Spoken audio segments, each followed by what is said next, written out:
আপনার স্ত্রী, আপনার আদরের সন্তান, আপনার কন্যা বাবা বাবা করে কান্না শুরু করে দিবে, আপনার স্ত্রী কান্না আরম্ভ করে দিবে, আপনার সন্তান, আপনার কন্যা, আপনার বড় মেয়ে আপনার মুখের ভিতরে পানি দিবে।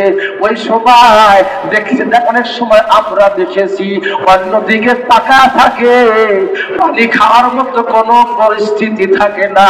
হাতে দরিয়া গারবানো শাম, হাতে দরিয়া গারবানো শাম, তানাগার দাঁত জানে মা, সর্বতে দিদারে বায়াত, সর্বতে দিদারে বায়াত, আজ নব্বে তাহাবুরে মান।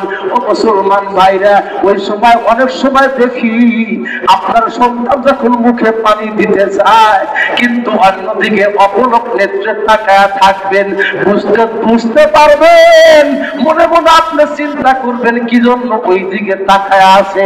ও মুসলমান ভাইরা, আল্লাহর রহমতের ফেরেশতা গুলো, আপনি দুনিয়ার বুকে কষ্ট করেছিলেন, আপনি দুনিয়ার বুকে আপনি হালাল খাওয়ার কারণে বড় মাছ কিনতে পারেন নাই, দৈনিক সপ্তাহে আপনি গোশত কিনতে পারেন নাই, আপনার সন্তান ফল খেতে চায়, 1 কেজি আপেল কিনতে কোনোদিন পারেন নাই, পকেটে করে একটা আপেল কিনে নিয়ে আসছেন, সন্তান ডাকতে বলে আব্বা,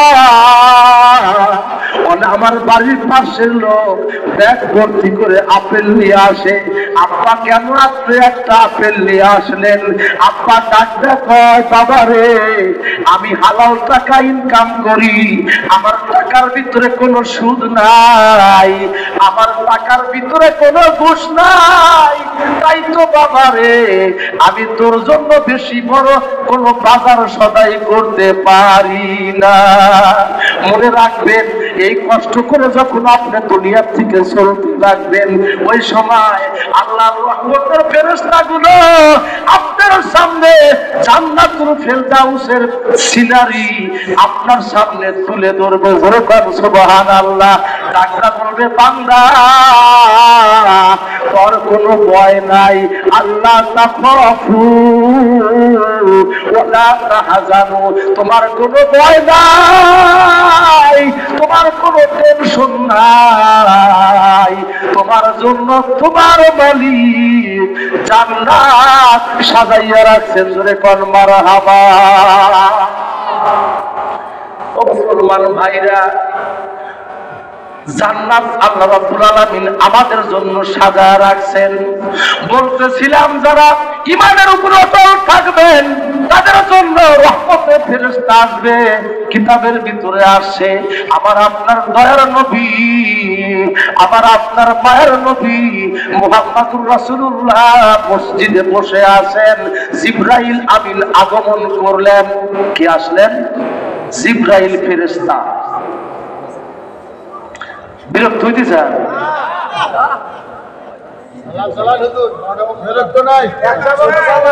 আলহামদুলিল্লাহ, যতদূর সম্ভব আল্লাহ বলার তৌফিক দেয় আমি বলবো ইনশাআল্লাহ। ও মুসলমান ভাই, আল্লাহর হাবিব মুহাম্মদুর রাসূলুল্লাহ বসে আছেন, জিবরাইল আমিন আগমন করলেন। ডাকটা বলে, ইয়া রাসূলুল্লাহ,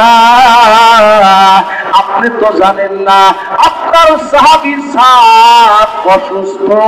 ও মুসলমান ভাই, আল্লাহর হাবিব মুহাম্মদুর রাসূলুল্লাহ সাহাবীকে দেখার জন্য এমন ভাবে চলতেছেন, দৌড়াইয়া দৌড়াইয়া আল্লাহর হাবিব চলতেছেন। সাহাবায়ে কেরাম বলেন, আমরা তাকায় দেখি নবীর সাথে আমরা চলতেছি, আমার নবীর সাথে আমরা হেঁটে আমরা দৌড়ায়া পারি না, আমাদের অনেক সাহাবীদের পায়ের জুতার স্যান্ডেল পর্যন্ত ছিঁড়ে যেতে লাগলো। চলতে চলতে আল্লাহর হাবিব মুহাম্মদুর রাসূলুল্লাহ সাল্লাল্লাহু আলাইহি ওয়াসাল্লাম সাহাব রাদিয়াল্লাহু তাআলা আনহুর বাড়ির ভিতরে ঢুকতেছেন। আল্লাহর হাবিব মুহাম্মদুর রাসূলুল্লাহ সাল্লাল্লাহু আলাইহি ওয়াসাল্লাম এই 2 হাত দিয়ে পাড়ি দিয়ে সাদের ঘরের ভিতরে ঢুকলেন। জোরে কোন সুবহানাল্লাহ। ও মুসলমান ভাইরা, সাহাবায়ে কেরাম ডাকতে বলেন, ইয়া রাসূলুল্লাহ, ইয়া হাবিবাল্লাহ, হুজুর আপনি যখন সাদের বাড়ির ভিতরে ঢুকতেছিলেন, আপনি কি জন্য সরায়া দিচ্ছিলেন? আল্লাহর হাবিব মুহাম্মদুর রাসূলুল্লাহ ডাক দেয়, কয়, ও আমার সাহাবীরা রে, আমি নবী যা দেখতে পাই তোমরা দেখতে পাও না। আল্লাহর হাবিব মুহাম্মদুর রাসূলুল্লাহ বলেন, আমি তাকা দেখলাম আসমান জমিন থেকে এত লক্ষ লক্ষ ফেরেশতা ওই সাদের বাড়ির ভিতরে ঘরের ভিতরে জমায়েত হইছে। আমি নবী কিভাবে সাদের কাছে যাব? তাই আমি সরায়া দিয়া আমি সাদের সামনে বসে গেলাম। আল্লাহর নবীর সাহাবী সাদ নবীর সাথে ওখানে সাহিত্য আছে। আল্লাহর নবী কান্দা আরম্ভ করে দিলেন। আমার প্রাণ প্রিয় সাহাবী সাদ দুনিয়া থেকে বিদায় নিয়ে গেল। সাহাবায়ে কেরামকে ডাকতে বলে, ও আমার সাহাবীরা রে, আমি আমার সাহাবী সাদকে ভালোবাসি। আমার সাদ দুনিয়া থেকে বিদায় নিল, আর দেরি করিও না। আমার সাদকে তোমরা গোসল দাও, এরপরে তোমরা কাফনের ব্যবস্থা করো। মুসলমান ভাইরা, সাদ রাদিয়াল্লাহু তাআলা আনহুকে গোসল দেওয়ার পর খাটের ভিতরে ওঠানোর পর সাদ রাদিয়াল্লাহু তাআলা আনহুকে সাহাবায়ে কেরাম নিয়ে যাচ্ছে। মুনাফিকরা দোকানের পাশে বসা ছিল। মুনাফিকরা ডাকতে বলে, দেখো ওই আল্লাহর নবীর সাহাবী সাদের লাশ নিয়ে যাচ্ছে। সাদের লাশটা অনেক হালকা হয়ে গেছে। আল্লাহর নবীর সাহাবী সাদ মুনাফিক ছিল, জোরে পড় নাউযুবিল্লাহ। আল্লাহর নবী ডাকতে কয়, ও মুনাফিকরা তোরা শুনে রাখ, আমার সাহাবী সাদ মুনাফিক ছিল না রে। আমার সাদ একজন আল্লাহওয়ালা সাহাবী ছিল। আমার সাদের এই লাশের খাট লক্ষ লক্ষ কোটি কোটি ফেরেশতা বহন করছে, জোরে কোন সুবহানাল্লাহ। ও মুসলমান ভাইরা, আমি আপনি যখন দুনিয়া থেকে চলে যাইতে লাগবো, ঈমান নিয়ে যদি যাইতে পারি, দুনিয়া থেকে জান্নাত দেখতে দেখতে আমি আপনি পরপারে যেতে পারবো, জোরে কোন সুবহানাল্লাহ। ওই কবরে কি যাওয়া লাগবে? লাগবে না? হয়তো একদিন আগে, 1 ঘন্টা আগ পিছে, 1 বছর আগ পিছে, এই তো। কিন্তু আমরা কি এই চিন্তা ভাবনা করি? যদি এই চিন্তা ভাবনা করতাম, হায় হায় রে, তাহলে আমরা আমল আখলাক বাদই দিলাম, তাহলে আমরা দেশকে মহব্বত করতাম। ঠিক কিনা? দেশের মহব্বত আমাদের ভিতরে নাই, দেশাত্মবোধ আমাদের ভিতরে নাই। কত নেতা চলে গেল, কত মন্ত্রী চলে গেল ভাইজান। ও মুসলমান ভাইরা, দেশের মহব্বত থাকলে কোন ব্যক্তির যদি কলিজার ভিতরে দেশের মহব্বত থাকে রে ভাই, ওই লোকটা কোনদিন বিদেশের বাড়িতে ঘর বিল্ডিং বানাইতে পারে না। কি পারে? পত্রিকায় দেখছি কিছুদিন আগে, এই অর্থমন্ত্রী বিদেশে 300টা বাড়ি। সুবহানাল্লাহ কোন? আশ্চর্য। এজন্য কি সুবহানাল্লাহ বলতেছি, খুব আফসোস। যদি দেশে বানাইতো, তাও তো একটা ফ্ল্যাটে যদি 10 জন করে মানুষ খাটতো, গরিব মানুষ, আমার দেশের মানুষের উপকার হইতো। যখন ঠিক কিনা? এই জন্য আল্লাহ এমন ভাবে ধরছিল। বর্তমানে যারা আমরা রাজনীতি করতেছি, যারা বিভিন্ন দলের রাজনীতি, আমাদের জন্য এটা শিক্ষা। কি কথা বলেন? শিক্ষা মনে রাখতে হবে। কি হইল? ওই যে একটা কথা আছে যে যে যা নিন্দে সে তা ফেলবে, যে যা নিন্দে সে তা ফেলবে। 96 সালে তাসলিমা নাসরিন, এই বদমাইশ মহিলা, সে বলেছিল আল্লাহ আমাদেরকে ঠকাইছে। কারণ ওই যে ভাগ ফারায়েস, একজন পুরুষ পাবে ডবল সম্পদ পাবার, আর মেয়ে পাবে সিঙ্গল।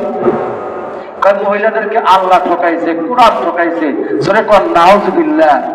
আর কয় বোরকা পরো নাকি এটা ক্ষোভের ভিতরে থাকা নারীকে, নারীর অধিকার হরণ করা, নাউজুবিল্লাহ, আল্লাহ এমন ভাবে ধরেছে, তোমার সুমাগরুরে আজ হেলমে খোদা, তোমার সুমাগরুরে আজ হেলমে খোদা, তেরে গিরান সত্য গিরান মর্দরা। আল্লাহ ধরেন না, আল্লাহ যেদিন আমাকে ধরবেন আমি কিন্তু ছুটতে পারবো না। লাস্টে কি হইলো?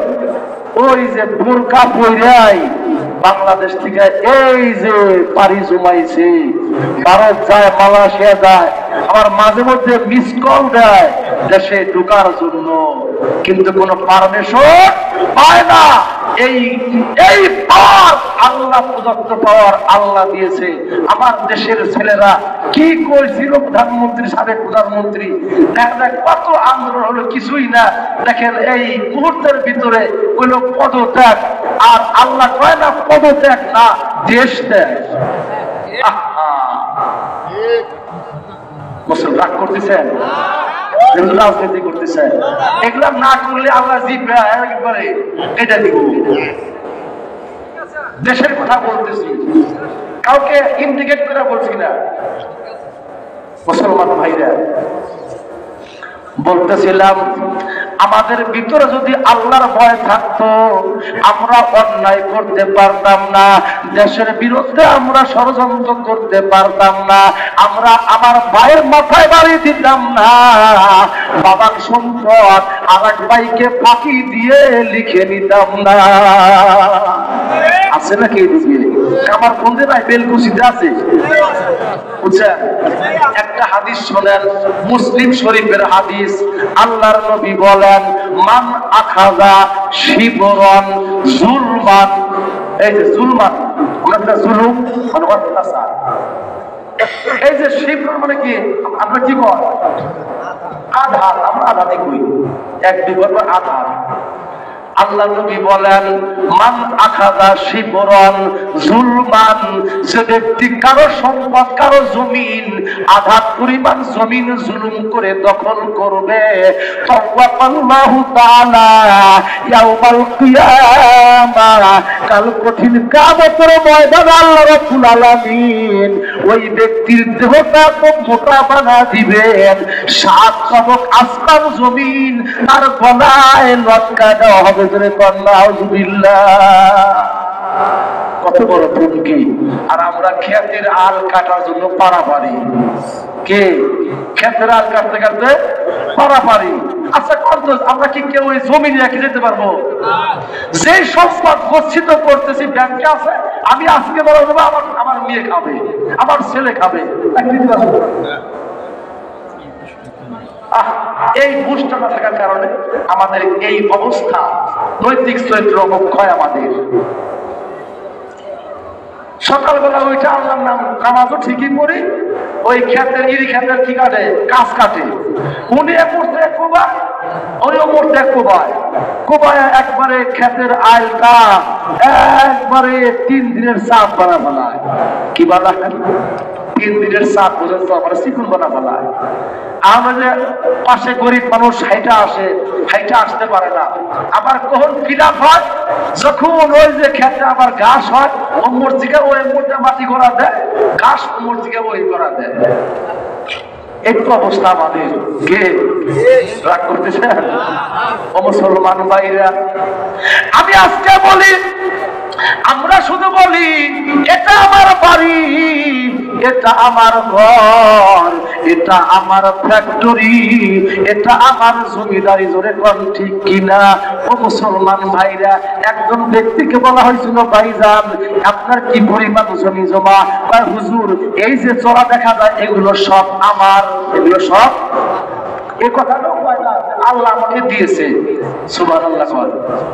এটা কইলে কিন্তু আল্লাহ খুশি হইতো, তার জমিন ফুরাইতো না, তার সন্তান নাতিপুতি ভোগ করতো, একটু নষ্ট হইতো না।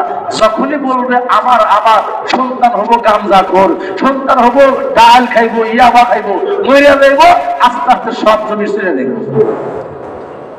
কে আস্তে করে মেলা শুনছেন? ও মুসলমান ভাইরা, কয় এটা আমার বাড়ি, এটা আমার হুজুর, এটাও কয় হুজুর এখানে কিছুই ছিল না, এই যে মসজিদটা আল্লাহর করে কিছুই ছিল না, আমি দিছি, জোরে কোন নাউজুবিল্লাহ। আল্লাহ বলে ফকির আছে, মানে বুঝাইতে চায় আর কি, হুজুর এটাও ছিল না, আল্লাহ বলেছে আসলে আমি পরে দিয়ে দিছি। কি আচ্ছা কত সম্পদের মালিক আমি, প্রকৃত সম্পদের মালিক